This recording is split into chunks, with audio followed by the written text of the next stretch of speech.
Assalamualaikum warahmatullahi wabarakatuh. Hai murid-murid.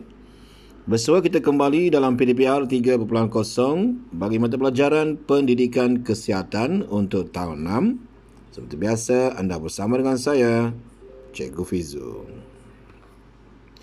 Baiklah, hari ini kita akan sama-sama belajar bagi tajuk penyalahgunaan bahan unit 4, kisah si penagih. Ketahui bahana dadah berbahaya. Baiklah murid-murid, boleh rujuk buku teks anda. Baik. Sebelum itu, standard kandungan kita ialah 1.4 mengetahui jenis dan kesan penyalahgunaan bahan serta berkemahiran menangani situasi berisiko terhadap diri, keluarga dan masyarakat.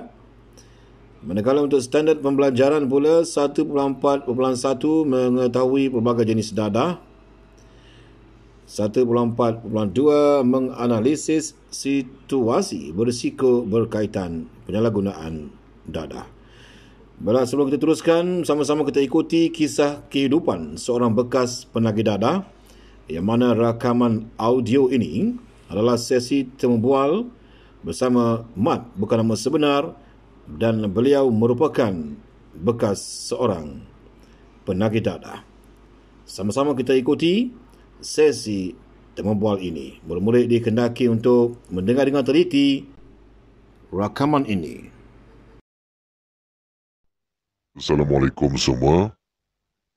Saya nak ceritakan tentang pengalaman saya yang saya tempuhi sendiri, di mana semua yang saya lalui diharap boleh menjadi pengajaran kepada semua.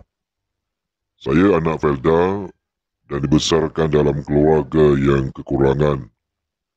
Pendidikan agama saya boleh dikatakan cukup untuk perjalanan hidup, kerana masa sekolah rendah dulu sebelah petang, saya ada ikut kelas agama. Tetapi itu hanyalah di sekolah rendah sahaja. Masuk sekolah menengah, dah tak ada aktiviti agama. So, saya jadi lupa pasal agama. Masa mula-mula saya kenal rokok, masa form 2. Time tu dah mula kenal ganja tu macam mana. Dan saya benci lagi dengan orang yang hisap dadah. Masuk form 4, terasa ingin mencuba benda baru, iaitu alam pekerjaan. Time cuti akhir saya cuba kerja, jadi pelayan kedai makan dan mula bergaul dengan orang lain. Saya mula hisap ganja masa tu. Sampai habis sekolah, umur 18, saya pergi kerja sebagai pekerja kontrak. Masa tu still hisap ganja lagi, dan masa tu juga saya nak rasa kelainan. Saya cuba pula ubat. Macam-macam jenis ubat saya telan. Saya kerja hanya sebulan je, sebab saya nak keseronokan dunia.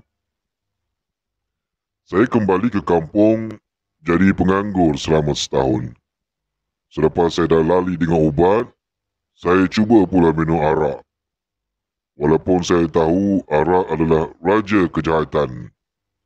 Dan situlah permulaan saya jadi penjenayah. Saya mula mencuri motosikal untuk menampung perbelanjaan saya. Saya mula tinggalkan amalan wajib. Bayangkanlah, masa bulan puasa, saya pergi mencuri motosikal. Dan masa tu saya berpuasa. Dan mula melawan cakap ibu dan bapa saya. Dah banyak kali saya jatuhkan air mata ibu. Saya dah jadi anak derhaka masa tu. Selepas jadi penganggur, saya diterima kerja dengan syarikat ukur tanah. Jadi pekerja am lah. Mana boleh jadi toke. Selama setahun jugalah saya kerja. Selepas rasakan kesukaran bekerja, saya berazam nak ubah hidup saya. Alhamdulillah, saya dapat tawaran melanjutkan pelajaran ke peringkat sijil kemahiran. Masa tu kehidupan saya still belum berubah. Masih minum arak, makan ubat, hisap ganja dan curi motosikal. Dan paling sedih, Saya mula kenal syabu atau ice baby.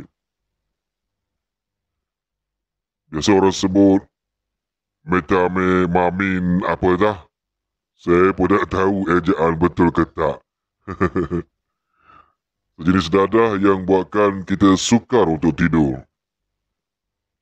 Habis belajar, saya bekerja di syarikat pengiklanan, di mana syarikat itu membuat papan iklan untuk promosikan iklan rumah. Kerja-kerja yang boleh meragut nyawa. Tapi saya tak takut.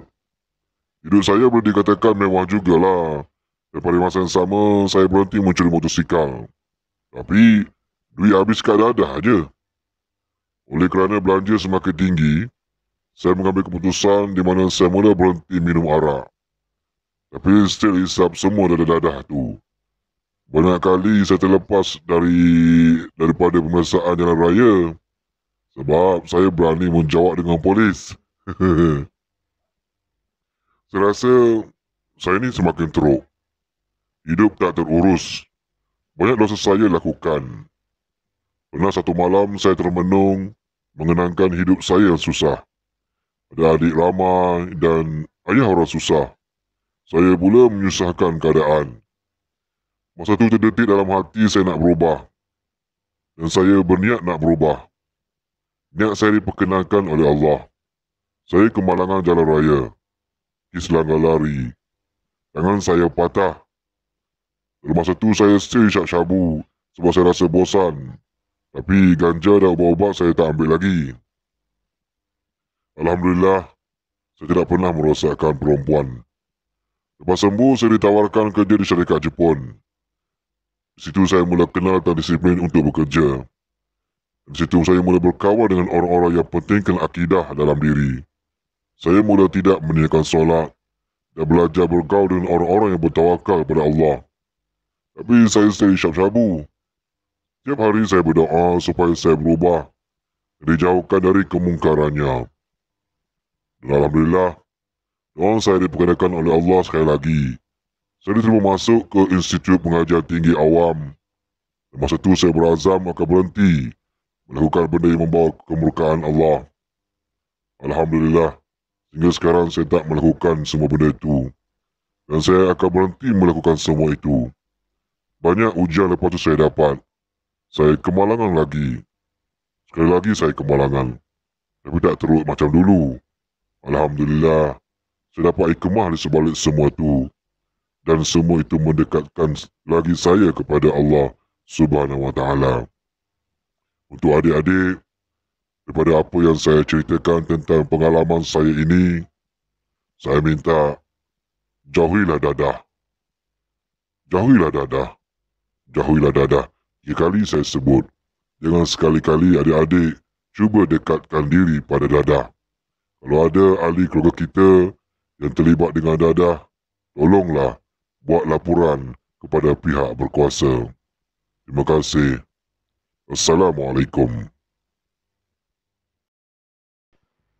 Bala murid-murid, apa itu dadah?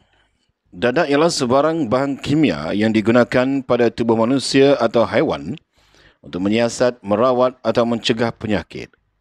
Dadah akan mengakibatkan ketagihan, kemerosotan kesihatan atau kerutuhan akhlak pengguna apabila dimakan atau diminum atau dimasukkan ke dalam badan dengan tidak mengikut peraturan. Seterusnya kita ketahui contoh pelbagai jenis dadah. Yang pertama, dadah jenis opiat, contohnya candu, morfin, heroin, kodein, opiat dan juga sintetik. Menekan dan memperlahankan aktiviti sistem saraf tunjang. Dadah jenis ganja, contohnya cannabis, hashish dan juga minyak hashish, bahan yang sangat kompleks dan mengandungi beratus 21 jenis bahan kimia. Seterusnya, halusinogen, mengubah pencerapan deria pandangan visual dan menyebabkan ilusi, contohnya LSD, DMT, PCP, mescaline dan juga psilocybin. Dadah jenis perangsang pula, bahan kimia psikoaktif yang boleh merosakkan sistem saraf, contohnya amfetamin, kokain, metafetamin tersyabu dan juga pil ekstasi.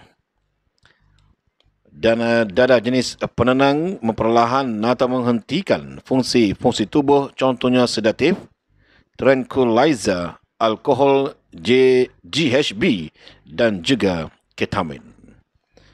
Untuk makluman kepada murid-murid juga, dadah ubat-ubatan dan bahan-bahan lain yang boleh menyebabkan kerusakan otak dan organ dalaman lain seperti steroid, daun ketum, pil kuda, naspan, ubat tidur dan inhalan lain. Informasi untuk anda, daun ketum disenaraikan sebagai racun dan bahan psikotropik dalam Akta Racun 1952. Pokok ketum telah diisytiharkan sebagai bahan larangan mulai Januari 2003. Psikotropik ialah bahan penenang, perangsang dan ubat tahan sakit. Kita teruskan dengan dadah dan ciri-cirinya. Dadah ialah bahan kimia psikoaktif yang mempunyai ciri-ciri seperti berikut. Yang pertama, mempunyai kesan paling ketara ke atas sistem saraf pusat, otak dan juga saraf tunjang. Yang kedua, digunakan bukan untuk tujuan perubatan dan penggunaannya adalah dilarang. Ketiga, diperolehi secara haram. Keempat, membawa kepada penggantungan fizikal dan psikologikal dan meningkatkan daya tahan terhadap dadah. Dan kelima, mendatangkan kesan-kesan bahaya ke atas kesihatan dan fungsi sosial. Ciri-ciri penagihan dadah yang boleh anda lihat. Yang pertama, kemerosotan kehadiran di sekolah atau tempat kerja, mutu kerja, disiplin dan hasil kerja. Kemerosotan rupa paras dan kebersihan diri. Selalu mengunjungi tempat terpencil untuk mengambil dadah. Yang keempat, suka meminjam wang dari kawan-kawan atau mencuri barang-barang. Yang kelima, hilang selera makan dan kurang berat badan. Kesan-kesan buruk dadah terhadap manusia. Merosakkan sistem saraf pusat, otak dan juga saraf tunjang. Dalam keadaan mabuk atau khayal, penagih tidak dapat mengawal pergerakan dan imbangan. Risiko jangkitan HIV, AIDS, hepatitis dan sawan. Kesan ke atas wanita mengandung iaitu seperti keguguran, kelahiran bayi songsang, lahir belum cukup bulan, kematian dan kecacatan. Melemah dan merosak daya pemikiran, pemahaman, percakapan, pengiraan dan kebolehan menyelesaikan masalah. Seterusnya, menyebabkan gangguan emosi dalam kehidupan keluarga dan masyarakat, peningkatan kes-kes sosial dan jenayah seperti budaya samseng, kecurian, rompakan, rogol, pembunuhan dan sebagainya. Yang terakhir, membawa maut kepada diri sendiri, ahli keluarga dan juga orang awam. Murid-murid, inilah dadah dan kesannya kepada fizikal. Yang pertama, pengaruhnya terhadap sistem penting pada tubuh badan seperti sistem pernafasan, saraf, jantung, metabolisme dan otot-otot. Kadar pernafasan menjadi lebih pendek dan perlahan. Yang ketiga, kadar degupan jantung berkurangan. Yang keempat, tubuh menggigil akibat penurunan kadar metabolisme. Yang kelima, mata menjadi merah. Yang keenam, berat badan terjejas. Seterusnya, dadah dan kesannya kepada mental dan emosi. Kesan dan akibat pengaruh dadah pada otak dan minda ialah kesan psikologi. Ini termasuk rasa seronok dan khayal. Pada masa yang sama, seorang itu akan hilang kawalan diri dan pemikiran.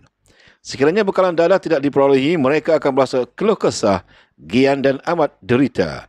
Matanya akan berair, hidung beringus, perut berasa sakit dan perih, kadang-kadang muntah dan cirit-birit. Seterusnya, dadah dan kesannya kepada sosial. Yang pertama, hilang minat dan tidak mempedulikan tanggungjawab terhadap pekerjaan, keluarga serta masyarakat sekeliling. Yang kedua, maruah dan nama baik keluarga tercemar dalam kalangan masyarakat. Yang ketiga, prestasi dan disiplin kerja merosot, tingkah laku dan sikap berubah daripada apa yang biasa diamalkan sebelumnya. Yang keempat, rumah tangga menjadi porak-peranda. Yang kelima, perpisahan dan perceraian antara ahli keluarga. Yang keenam, harapan ibu bapa ke atas anak menjadi musnah. Baiklah murid-murid, ini tugasan anda untuk minggu ini. Soalannya, jelaskan punca dan kesan negatif akibat penyalahgunaan dadah kepada diri, keluarga dan masyarakat. Jawapan boleh dibuat dalam bentuk peta minda. Anda dibenarkan untuk mencari jawapan dengan merujuk daripada pelbagai sumber. Seterusnya, hantarkan tugasan anda kepada cikgu melalui grup Telegram. Dan saya ucapkan kepada anda telah pun berjaya menamatkan sesi PDPR kita pada hari ini. Dan jumpa lagi. Assalamualaikum warahmatullahi taala wabarakatuh.